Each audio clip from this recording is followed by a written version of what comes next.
If your goal is to look aesthetic, you can't just run a bro split. You need a program that's built to grow massive delts and a six-pack that pops. In this video, I'll show you exactly how to structure your workout split to build an aesthetic physique. So first things first, why your workout split matters. The average person picks their workout split based on how many days per week that they want to work out. And if you want average results, then this is totally fine to do.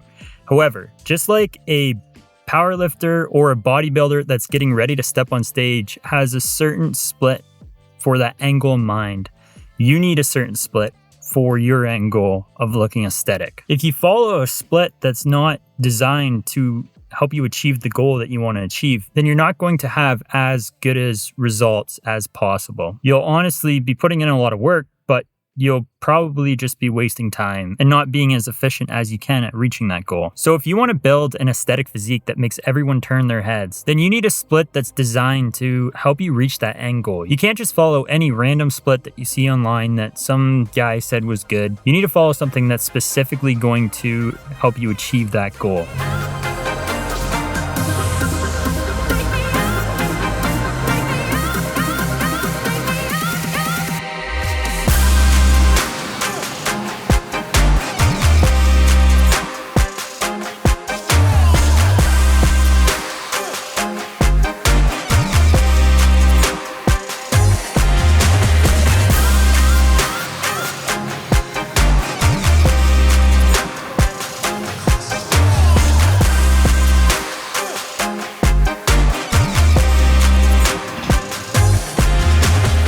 Now, the first part that makes this split so special is the aesthetic prioritization day. This day is the most important day of the split for building an aesthetic physique, and that's because on this day, you strictly focus on hitting these aesthetic muscle groups. If you miss it and just rely on the other 4 workouts, then you really miss the volume that you need in order to drive growth in these areas. So what I do is during this day, I strictly focus on aesthetic muscles. I hit my delts, chest, especially my upper chest, abs, lats, and arms. This isn't a day where I go around and do a bunch of compound lifts to build up strength. Instead, this is a day where I strictly focus on isolation exercises. So I do 2 for each muscle that I'm trying to grow. The problem with compound movements are they're very fatiguing, and by eliminating them from this one workout, you keep your energy levels high so that you can hit each muscle group with as much energy as possible. And that's going to help you hit progressive overload, which will drive muscle growth.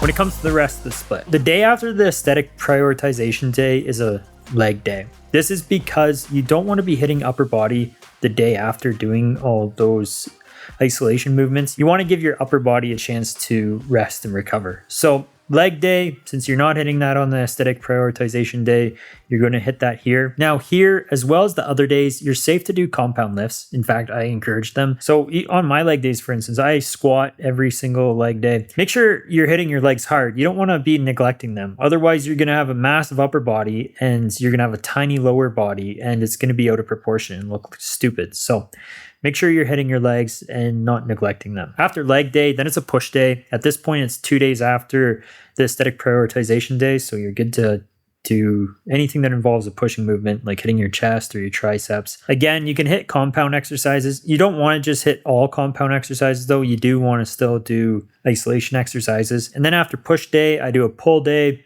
so back, biceps, you know the deal.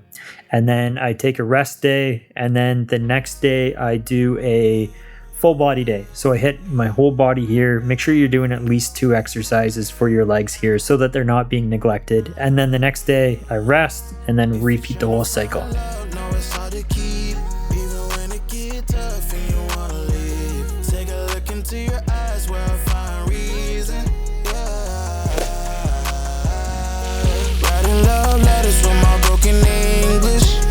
With a sail, I wish you well. Set the time and place and I'll meet you there. The next point is frequency and recovery. So to build up any muscle, you want to be hitting it with 15 to 20 sets per week. So this means that you need to hit it with roughly 4 to 5 isolation exercises every single week. 2 isolation exercises are covered on the aesthetic prioritization day. However, you still need 2 to 3 more. So what I recommend doing in order to get those is on your push or pull day, do 1 to 2 more for that specific movement pattern. So on your push day, you'll hit your front and side delts as well as your chest and triceps. On your pull day, you'll hit your biceps, rear delts, lats, and then your abs. And then on the full body day, you want to hit each aesthetic muscle group once more. This is going to get you to that 4 to 5 isolation exercises per week. And you're not just hammering a muscle with a ton of volume once a week. You're spreading it out 3 times per week. So you're hitting it frequently. When it comes to what schedule to follow for this split,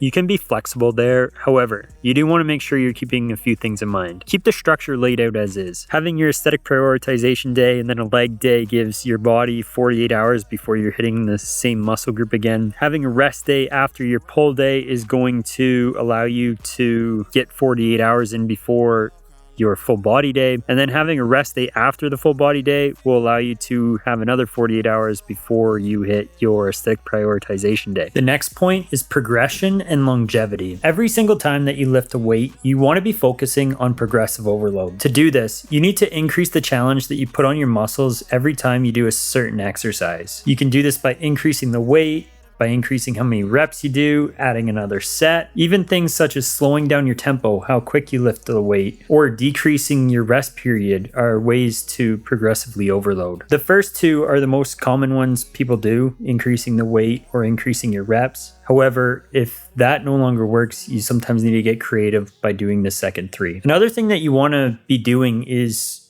every 4 weeks, change up your rep scheme. So right now I'm doing high weight for 6 reps per set. I've been running this for the past 3 weeks. In a couple weeks, I'll be increasing the reps to 8 and then lowering the weight a little bit. And then 4 weeks after that, I'll be increasing the reps to 12 and lowering the weight a little more. This is going to help prevent you from hitting a plateau. Another thing that you need to do is make sure you're doing a deload periodically. So you can either do this when you start noticing yourself feeling fatigued every so often, or you can do it at the end of every 4-week rep scheme. So before you switch the amount of reps you do from 6 to 8 or 8 to 12, you do a deload for an entire week. Typically when I do a deload, I drop my working set weight to 70%. So if I do 100 pounds on the bench press, then I do 70 pounds. And then I either cut my reps or sets in half. One, not both. So if I did 8 reps at 4 sets, I do 4 reps at 4 sets or 8 reps at 2 sets. Now, you can run this split for a while, but if it works too well and your aesthetic muscles start looking too big and out of proportion, then you will have to start prioritizing other muscle groups to start bringing them up. In this case, I'd swap out an aesthetic muscle, like say your delts got too big, swap them out for your quads if they need brought up. And then on that aesthetic day, they start getting more of a focus. The idea is that you can be flexible with it and use that aesthetic day to bring up muscles that need brought up.